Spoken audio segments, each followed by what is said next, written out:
Welcome everyone to This Explainer. Today, we're going to look at the totally fascinating reality behind Canadian real estate and property law. Whether you're a homeowner, a renter dreaming of buying, or just someone who loves knowing how our legal system actually works, you might be a little surprised to learn that what you thought you knew about property, well, it's actually a myth. Okay, let's dive into this. Do you really own your land? I mean, think about it. You buy a house, you pay the mortgage every month, your name is literally on the deed.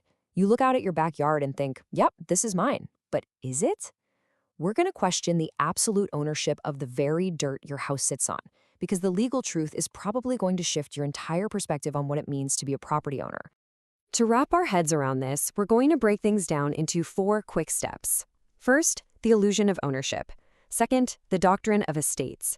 Third, the Crown's hidden powers. And finally, some key exceptions to the rule. All right, part 1, the illusion of ownership. Who really owns Canada? It's time to completely shatter this widespread illusion of absolute land ownership in this country. We have a massive clash here between expectation and reality. The expectation is absolute private ownership. We operate our daily lives assuming that if you buy land, you own it completely. But the reality? The Crown actually owns it all. In Canada, land isn't truly owned by private individuals in the absolute sense. Instead, the Crown, meaning both the federal and provincial governments, is the single absolute owner of all the land. It's a striking contrast to how we talk about real estate every single day, and it really sets the stage for everything we're about to discuss. Which brings us right to Section 2, the doctrine of estates, essentially the British model of property. Now, what's really interesting about this slide is how this doctrine completely redefines what it means to be a property owner.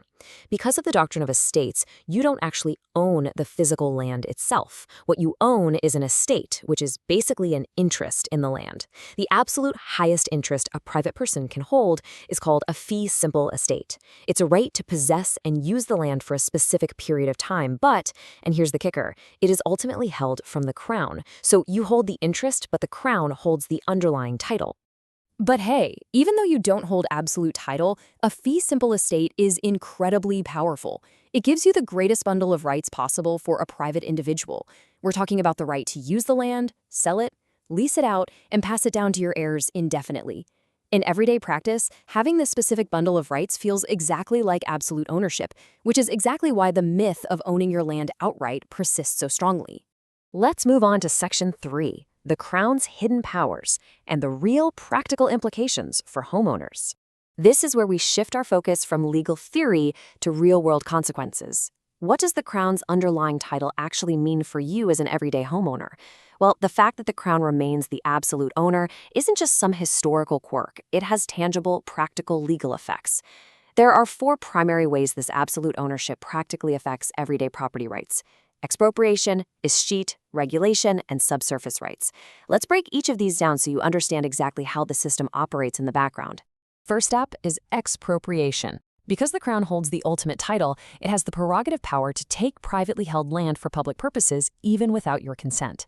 This specific legal mechanism is exactly why the government can legally build a highway, a railway, or a new public school right through a residential neighborhood. Now, while this is typically done with compensation to the estate holder, the underlying legal authority to even do it comes straight from the Crown's absolute ownership of the land. Let's move to our next concept and see how this builds into the process of escheat. It's a really fascinating legal cause and effect. What happens if an owner dies without a will and absolutely no known heirs exist? The land doesn't just sit in limbo forever. The property actually reverts, or escheat, right back to the Crown. Because the Crown gave the initial grant for the estate, they essentially just take the estate back when the line of private succession ends. Then we have regulation and subsurface rights. Because of its ownership, the Crown gets to determine how you can use your land through local zoning laws and building codes. But more intriguingly, when the Crown grants land to a private individual, it almost always reserves the rights to what is beneath the soil, specifically minerals, oil, and gas. So, a quick word of advice, definitely don't start digging for a personal oil well in your backyard to fund your retirement just yet. The Crown still owns the rights to whatever black gold you might find down there. All right, let's jump into our final section, exceptions to the rule, and some vital nuances in the Canadian landscape. Now that we've got a handle on the overarching framework of Crown ownership and estates, we need to objectively explore the vital legal exceptions that make Canadian property laws so uniquely complex. Here we have a really important legal comparison. On one side, we have the fee simple estate, which, as we learned, is an individual interest derived directly from a grant by the Crown. On the flip side, we have Aboriginal title. This is fundamentally different. It's a communal right to land derived from use and occupation prior to British sovereignty. It does not come from a grant by the Crown.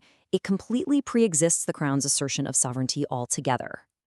Now, while the Crown does technically hold the underlying title in these cases, it is legally burdened by these pre-existing communal rights. This means that Aboriginal title represents a profound legal interest in the land that the Crown absolutely must respect. Furthermore, because of its unique communal nature, land held under Aboriginal title cannot just be sold off to private individuals or corporations. It can only be sold or surrendered back to the Crown. Another crucial exception involves treaty settlement lands.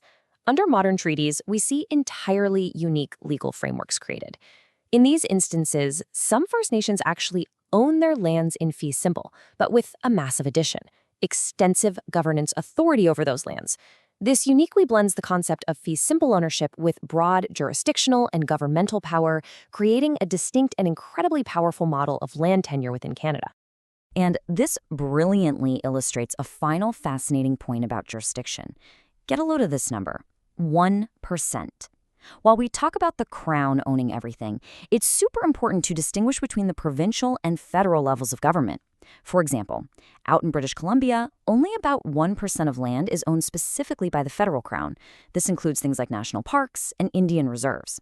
The vast majority of the underlying title is held by the provincial Crown, showing just how decentralized this absolute ownership actually is in practice. So what does this all mean? We've gone from the myth of absolute private ownership through the realities of estates and Crown powers, all the way to complex exceptions, which leaves us right here. If the Crown holds the absolute underlying title and all the immense powers that come with it, what does ownership really mean to you? Does holding a fee simple estate give you enough control and peace of mind? Or does knowing about the Crown's hidden powers totally change how you view the place that you call home? It's a fundamental question about the true nature of our property and our rights.